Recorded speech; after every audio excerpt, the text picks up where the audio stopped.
రాజకీయ పక్షాలు కలిసి ఉమ్మడిగా అంటే చంద్రబాబు నాయుడు గారు, పవన్ కళ్యాణ్ గారు చంద్రబాబు నాయుడు గారి ఇంట్లో ఒక పత్రికా విలేకరుల సమావేశాన్ని ఏర్పాటు చేసి దానిలో ఏ ఏ స్థానాల నుంచి ఏ ఏ పార్టీలు పోటీ చేస్తున్నాయో ఒక పాక్షికమైనటువంటి లిస్టును రిలీజ్ చేశారు. ఒకటైతే చాలా క్లారిటీ ఇచ్చారు.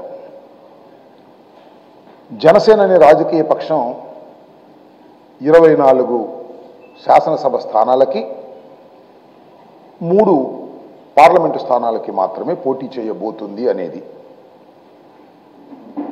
ఇంకొకటి రహస్యంగా పెట్టారు. మరి అది నిజమో ఒట్టిదో. భారతీయ జనతా పార్టీ కూడా ఈ పొత్తులో ఉంది అని చెప్పారు. కానీ వెనక సింబల్స్ వేసింది గ్లాసు సైకిలే వేశారు లోగోలో. పొత్తులో ఉందో లేదో వాళ్ళు చెప్పటం తప్ప భారతీయ జనతా పార్టీ వాళ్ళు మేము పొత్తులో ఉన్నామని ఇంతవరకు చెప్పలా. మేము జనసేన కలిసి పోటీ చేస్తున్నాం అన్నారు తప్ప మేము తెలుగుదేశము జనసేన పోటీ చేస్తున్నామని చెప్పినటువంటి సందర్భమే లేదు. కానీ వీళ్ళిద్దరూ మాత్రం భారతీయ జనతా పార్టీ మాతో పొత్తులో ఉంది, 6 సీట్లు కూడా ప్రకటిస్తామని చెప్పారు. సరే, ఉన్నా మాకేం అభ్యంతరం లేదు, లేకపోయినా మాకేం అభ్యంతరం లేదు. నేను టోటల్గా చెప్పదలుచుకుంది ఏంటంటే చాలా కన్ఫ్యూజన్గా ఉన్నారు. ఎక్కడా స్పష్టత లేదు. పొత్తులో మాత్రం స్పష్టత ఉంది. ఇవాళే కాదు, నారా చంద్రబాబు నాయుడు గారిని స్కిల్ స్కామ్లో 52 రోజులు జైల్లో పెట్టిన రోజునే పవన్ కళ్యాణ్ గారు ఎగేసుకుంటూ వెళ్ళి రాజమండ్రి సెంట్రల్ జైల్లో ఆయన పలకరించి బయటకు వచ్చి మేము పొత్తుతో వెళ్తున్నామని చెప్పాడు. అప్పుడు సీట్లు కూడా లేదు, ఏమీ లేదు. పొత్తులో వెళుతున్నామని చెప్తే చాలామంది అమాయకులైనటువంటి జన సైనికులు, అమాయకులైనటువంటి కాపు సోదరులు ఏమనుకున్నారంటే ఈ పొత్తులో ఈసారి మా పవన్ కళ్యాణ్ ముఖ్యమంత్రి అయిపోతాడు, గ్యారంటీగా ముఖ్యమంత్రి అయిపోతాడు అని అనుకున్నారు. ఎందుకంటే అంతకుముందు కూడా చాలా సందర్భాల్లో జన సైనికులు, మా కాపు సోదరులు సీఎం సీఎం అని పాపం గొంతు చించుకొని అరిసేవారు. ఈసారి ఎవరైనా సరే సీఎం అవుతాడు మా పవన్ కళ్యాణ్ అని. చంద్రబాబు నాయుడుతో కలిసిన తర్వాత గ్యారంటీగా సీఎం అయిపోతాడని ఒక భ్రమంలో పడ్డారు. ఎందుకంటే అక్కడక్కడ చంద్రబాబు నాయుడు చెబుతున్నాడు, చూశారుగా మీరు, నాకు సీఎం ఏమన్నా కొత్త, సీఎం నాకేం కొత్త కాదు, నాకేం అవసరం లేదు, ప్రజల కోసం అంటున్నాడు. ప్రజలంటే పవన్ కోసం అనుకున్నారు కొంతమంది అమాయకులు. 60 సీట్లు అన్నారు, 70 సీట్లు అన్నారు. 3వ భాగంతో పోటీ చేస్తామని ఈ పవన్ కళ్యాణ్ గారే చాలా అట్టహాసంగా ప్రకటన చేశాడు. అందరూ చాలా ఉత్కంఠతో ఎదురు చూశారు, ముఖ్యంగా జన సైనికులు. మా పవన్ కళ్యాణ్ 60 70 తీసుకుంటాడు. 2 సార్లు చంద్రబాబు నాయుడు గారు ఇంటికి వెళ్ళాడు, ఇంటికి వెళ్ళి చర్చించాడు, ఒక్కడే సింగిల్గా కూడా కారేసుకెళ్ళి చర్చించాడు, గ్యారంటీగా 70 పట్టుకొస్తాడు అన్నారు. ఎన్ని పట్టుకొచ్చాడు? 24 అసెంబ్లీ సీట్లు, 3 పార్లమెంటు సీట్లు. ఇది కాక నాకు చాలా చిత్రం ఇస్తుంది పవన్ కళ్యాణ్ గారు. ఆయన ఏ రాజకీయ నాయకుడు నాకు తెలియదు, ఏమి లెక్కలో నాకు తెలియదు. ఆయన 24 అసెంబ్లీ సీట్లు, 3 పార్లమెంటు సీట్లు అంటే ఒప్పుకోట్లా. మీకు తెలియదు, మొత్తం 40 పోటీ చేస్తున్నాం మనం. నమ్మండి జన సైనికులారా, అమాయకులు అనుకుంటున్నాడు జన సైనికులు. ఎట్లాగంటే 3 ఏళ్ళు ఉంటారు కదా, 3 పార్లమెంటులో 3 ఏళ్ళు 21 ఉంటాయి. ఈయనేమో 24, 21, 24 కలిపి 45. కానీ అక్కడక్కడ కొన్ని జనసేన పోటీ చేస్తాం, అందుకని 40 వేసుకున్నాడు. 40 సీట్లకు పోటీ చేస్తున్నాం జన సైనికులారా, మీరు నమ్మండి అన్నాడు. నాకు ఒకటి గుర్తొచ్చింది, అబ్బా, అదే సినిమాలో ఒక డైలాగ్ ఉంటుంది, నాకు కాస్త తెక్క ఉంది దానికి ఒక లెక్క ఉంది అని. ఇది తెక్క లెక్క. ఏమయ్యా పవన్ కళ్యాణ్ గారు, నువ్వు 3 పార్లమెంటు సీట్లు, 24 అసెంబ్లీ సీట్లు పోటీ చేస్తూ కాస్త నీకు తెక్క ఉండొచ్చు, ఆ తెక్కతో నీకు ఒక తప్పుడు లెక్క ఉండొచ్చు, కానీ జన సైనికులకు తిక్కలేదు, నీ అభిమానులకు తిక్కలేదు. నీ అభిమానులకు ఒకటే తిక్క, నువ్వు ముఖ్యమంత్రి కావాలి, నువ్వు ముఖ్యమంత్రి కావాలని తిక్క. ఆ తిక్క దించేవారసేపు ఇక అనుమానం లేకుండా తిక్క మొత్తం దిగింది. 40 సీట్లకు పోటీ చేస్తున్నాడు. నమ్మండి అయ్యా జన సైనికులారా, కాపు సోదరులారా, నమ్మండి. పవన్ కళ్యాణ్ గారికి చంద్రబాబు నాయుడు గారు 40 సీట్లు ఇచ్చాడని మీరు నమ్మాలి. ఇది పరిస్థితి. నేను అడుగుతా ఉన్నా, సీఎం సీఎం సీఎం అని కేకలేసి గొంతు చించుకున్నటువంటి పెద్దలు ఉన్నారే పాపం, కాపు సోదరులు, జన సైనికులు, వాళ్ళకి మీటింగ్లకు వెళ్ళి రేపు అది ఎక్కడన్నా తాడేపల్లిగూడెం జరుగుతుంది. ఎమ్మెల్యేని అరవండి. ఎమ్మెల్యేని అరవడానికి కూడా ఇల్లేదు రేపు, ఎందుకంటే ఎమ్మెల్యే సీటు కూడా ప్రకటించరా. నాకు తెలియక అడుగుతా, చంద్రబాబు నాయుడు గారు ఎక్కడ పోటీ చేసేది ప్రకటించాడు, వాళ్ళ అబ్బాయి ఎక్కడ పోటీ చేసేది ప్రకటించాడు, వాళ్ళ బావమరిది బాలకృష్ణ మన లోకేష్ ఎక్కడ పోటీ చేస్తాడో ప్రకటించాడు. కానీ నీకు 24 సీట్లు ఇస్తే ఎక్కడ పోటీ చేస్తావో ప్రకటించుకునే దశలో ఉన్నాయో నాకు అర్థం కాలేదు. అంటే రహస్యమా? పోటీ చేయవా? పార్లమెంట్కి ఏమైనా పోటీ చేస్తావా? ఎందుకులే గొడవని మళ్ళీ సీఎం అంటారేమో నీ అభిమానులు అని చెప్పేసి చంద్రబాబుని సీఎం అనిపించడం కోసం పార్లమెంట్కి పోటీ చేస్తావా? What is this? ఏమిటి కన్ఫ్యూజన్? Total confusion. ఇవాళ తెలుగుదేశం జనసేన టోటల్ కన్ఫ్యూజన్గా ఉంది. మీరు ఒక్కసారి ప్రెస్ మీట్ చూస్తే అర్థమైద్ది. ఆ ముఖాలు చూస్తే ఓడిపోయే ముఖాలు చాలా క్లియర్గా అర్థమైపోతాయి. పవన్ కళ్యాణ్ గారు మైక్ పిచ్చుకు ఏం మాట్లాడో, చంద్రబాబు నాయుడు గారు మైక్ పిచ్చుకుని ఏం మాట్లాడో చూస్తే ఓడిపోయే ముఖాలు చాలా స్పష్టంగా కనిపిస్తూ ఉన్నాయనే విషయాన్ని దయచేసి అర్థం చేసుకోమని ఈ సందర్భంగా నేను మనవి చేస్తున్నాను. చాలా అసలు నేను తెలియకడుగుతాను, ఒక సంకల్పం ఉందా నీకు? ఈ రాష్ట్రాన్ని ఏలాలనే సంకల్పం, ఈ పార్టీని దినదిన ప్రవర్ధమానంగా పెంచాలనే సంకల్పం, జనసేనని వృద్ధిలోకి తీసుకురావాలనే సంకల్పం నీకుందా? ఒక్కటి గుర్తుపెట్టుకోమని మనవి చేస్తున్నా. నిజమైన సంకల్పం ఉన్నవారు, నిజమైన చిత్తశుద్ధి ఉన్నవారు ఎలా ఉంటారో తెలుసుకో ఒక్కసారి. జగన్మోహన్ రెడ్డి లాగా ఉంటారని మనవి చేస్తున్నా. జగన్మోహన్ రెడ్డి గారు ఏకాకిగా బయలుదేరాడు ఈ రాష్ట్రంలో. పార్టీని స్థాపించినప్పుడు ఏకాకే, ఎవ్వరూ రాలేదు, తల్లి తప్ప. ఆయన వెనుకడుగు వేయలేదు, ఎవరి చంకో ఎక్కాలని ప్రయత్నం చేయలేదు. బ్రహ్మాండంగా ముందుకు వెళ్ళి జయించుకుంటూ వెళ్ళాడు. మొదటిసారి ముఖ్యమంత్రి కాకపోయినా ఎవరితో పొత్తు పెట్టుకోనన్నాడు, ప్రజలతోనే పొత్తు అన్నాడు, ప్రజలతోనే ముందుకు వెళ్తానన్నాడు. చివరికి రాష్ట్రంలో 151 సీట్లు గెలుచుకొని రాష్ట్రానికి ముఖ్యమంత్రి అయ్యాడు. మళ్ళా ముఖ్యమంత్రి కాబోతున్నాడు. 175 సీట్లు టార్గెట్గా వెళ్ళబోతున్నాం. నేర్చుకోవయ్యా, సిగ్గుంటే బుద్ధుంటే రాజకీయాలు తెలిసి ఉంటే నేర్చుకోమని మనం చేస్తున్నా. ఎవరి పల్లకిలో మోయడానికి పార్టీలు పెట్టేటటువంటి దౌర్భాగ్యమైన పరిస్థితి. ఎంత దుర్మార్గం అంటే, పార్టీ పెట్టి సీఎం అవుతాననే భ్రమలు కల్పించి నీ కాస్ట్ వాళ్ళని, నీ అభిమానుల్ని వెన్నుపోటు పొడిచావు, మోసం చేశావు. చెప్పోయా ఎందుకు ఈ గొడవ? పాపం నాకు బాగా గుర్తొస్తుంది, మన చిరంజీవి గారు చాలా సౌమ్యుడు, పార్టీ పెట్టాడు, 18 సీట్లు గెలుచుకున్నాడు. 1 కాదు 2 కాదు, 18 సీట్లు గెలుచుకున్నాడు. గెలుచుకుని ఇక రాజకీయాలు నావలేము అని విలీనం చేశాడు. శుభ్రంగా సినిమాలు తీసుకుంటున్నాడు. నువ్వు కూడా పల్లకి మోసి పరువు పోగొట్టుకోవడం కంటే విలీనం చేసి సినిమాలు తీసుకో. చిరంజీవి గారి లాగా, మీ అన్నగారి లాగా తీసుకో, ఆదర్శంగా ఉండు తప్ప ఇలా ఎందుకు మోసం చేస్తావని అడుగుతా ఉన్నా. నిజంగా నేను మనవి చేస్తున్నా. చాలా సందర్భాల్లో నేను చెప్పా, అనేక ప్రెస్ మీటింగ్లో చెప్పా. చాలామంది నన్ను అన్నారు, ఏమని పవన్ కళ్యాణ్ గారు మీ కోపమా అని. కోపం కాదని మనవి చేస్తున్నా.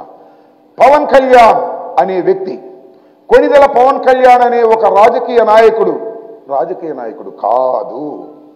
అతను రాజకీయాలు చేయాలని రాలేదు. అతను ఈ రాష్ట్రంలో ప్రజలకు మేలు చేయాలని రాలేదు. అతను వచ్చింది కేవలం చంద్రబాబు నాయుడు గారిని బ్రతికించాలనేటువంటి ప్రయత్నం. చాలా కాలం నుంచి చంద్రబాబు నాయుడు గారి సామాజిక వర్గానికి, అదేవిధంగా పవన్ కళ్యాణ్ గారి సామాజిక వర్గానికి మధ్యన ఉన్నటువంటి గల్ఫ్ని, తగాదాన్ని సరిచేయటం కోసమే పార్టీ పెట్టాడయ్యా. నమ్మండి అయ్యా నా మాట. వంగవీటి మోహన్ రంగారావు గారిని హత్య చేసిన తర్వాత రెండిటికి మధ్యన అగాధం ఏర్పడితే ఆ అగాధానికి బ్రిడ్జి వేయటం కోసం పవన్ కళ్యాణ్ గారు పార్టీ పెట్టాడు. చంద్రబాబును మోయటం కోసం పార్టీని పెట్టాడు. చంద్రబాబును అధికారంలోకి తీసుకురావాలనే తాపత్రయంతో పార్టీ పెట్టాడనే విషయాన్ని నేను మనవి చేస్తున్నాను. వంగవీటి మోహన్ రంగారావు గారిని అతి దారుణంగా హత్య చేసిన తర్వాత ఆ సామాజిక వర్గం అంతా ఒక పక్కకు వెళ్ళిపోతే దాన్ని లాక్కొచ్చి చంద్రబాబుకి కట్టేయాలని, చంద్రబాబు దొడ్లో కట్టేయాలనేటువంటి ఆలోచన చేసి పార్టీ పెట్టినటువంటి వ్యక్తిని మనం చేస్తున్నాం. అదేవిధంగా ముద్రగడ పద్మనాభం గారు, అఫ్కోర్స్ ఆయన ఏ పార్టీలో చేరతాడో మొన్న ఏదో జనసేనలో చేరతాడన్నారు. కానీ వీటి మనవి చేస్తున్నాం, ముద్రగడ పద్మనాభం గారిని కూడా బ్రతికుండంగానే వేధించినటువంటి వ్యక్తి నారా చంద్రబాబు నాయుడు గారు కాదని అడుగుతా ఉన్నా. అలాంటి నారా చంద్రబాబు నాయుడు గారికి ఊడిగం చేయడానికి పార్టీ పెట్టి వాళ్ళు ఊడిగం చేస్తున్నావు. అసలు నువ్వు మైక్ పట్టుకుని మాట్లాడేటప్పుడు నీ ముఖంలో నెత్తురు చొక్కుందా? ద్రోహం చేస్తున్నాననేది నీ గుండె చెబుతుంది, అందువల్ల సరిగా మాట్లాడలేకపోయావనే విషయాన్ని కూడా ఈ సందర్భంగా నేను మనవి చేస్తున్నా. కాబట్టి నేను ముఖ్యంగా ఈ రాష్ట్రంలో పొత్తు అనేది ఎప్పుడో నిర్ణయించేశాడు. ప్యాకేజీ కోసం పొత్తు పెట్టుకున్నాడో లేకపోతే మరొక లాభం కోసం పొత్తు పెట్టుకున్నాడో ఎప్పుడో పొత్తు పెట్టేసుకున్నాడు. కానీ ఇవాళ సీట్లు పంపకం విషయంలో చూస్తే నిజంగా ఏడవాలో నవ్వాలో నాకు కాదు, జన సైనికులకు అర్థమవుతా ఉంది. ఇది ఒక అపవిత్రమైనటువంటి పొత్తని అనేక సందర్భాల్లో మేము చెబుతున్నాం. దీనిలో ప్రజల్ని మోసం చేసేటటువంటి కార్యక్రమాలు నారా చంద్రబాబు నాయుడు గారు లోకేష్ గారు తోడు దొంగలై వ్యవహరిస్తున్నారు. ప్రజల్ని మోసం చేసే కార్యక్రమంలో ఉన్నారు. వాళ్ళకి రాజకీయంగా బ్రతుకు లేదని తెలిసి ఒకరినొకరు పట్టుకొని మళ్ళా రా రా అని ఢిల్లీ తిరుగుతున్నారు. బీజేపీ వాళ్ళు వస్తారో రారో నాకు తెలియదు, వచ్చేస్తున్నారని చెబుతున్నారు. మరి వచ్చేవాళ్ళైతే వాళ్ళు లేకుండా ప్రెస్ మీట్ ఎందుకు పెట్టారు నాకు అర్థం కాలేదు. వాళ్ళకు కూడా బాగా ఉందని చెప్తున్నారు, వాళ్ళు మాత్రం మాట్లాడటం లేదు. Total confusion. ప్రతిపక్షాలు ప్రత్యర్థ రాజకీయ పక్షాలు పూర్తిగా కన్ఫ్యూజన్లో ఉన్నాయి. వైఎస్ఆర్ కాంగ్రెస్ పార్టీ జగన్మోహన్ రెడ్డి స్ట్రైట్గా కన్ఫ్యూజన్ లేకోకుండా సిద్ధమై రాజకీయాల్లో ముందుకు వెళుతున్నాం. 175 పోయినసారి కన్నా 151, పోయినసారి కన్నా ఎక్కువ 175 కొట్టి మళ్ళా ఈ రాష్ట్రంలో ముఖ్యమంత్రి కాబోతున్నాడు జగన్మోహన్ రెడ్డి గారు. జగన్మోహన్ రెడ్డి గారిని ఎదుర్కొనే దమ్ము లేక మీరిద్దరు కలిశారు. అదేమంటే ప్రజల శ్రేయస్సు కోసం కలిశారంట, రాష్ట్ర శ్రేయస్సు కోసం కలిశారంట.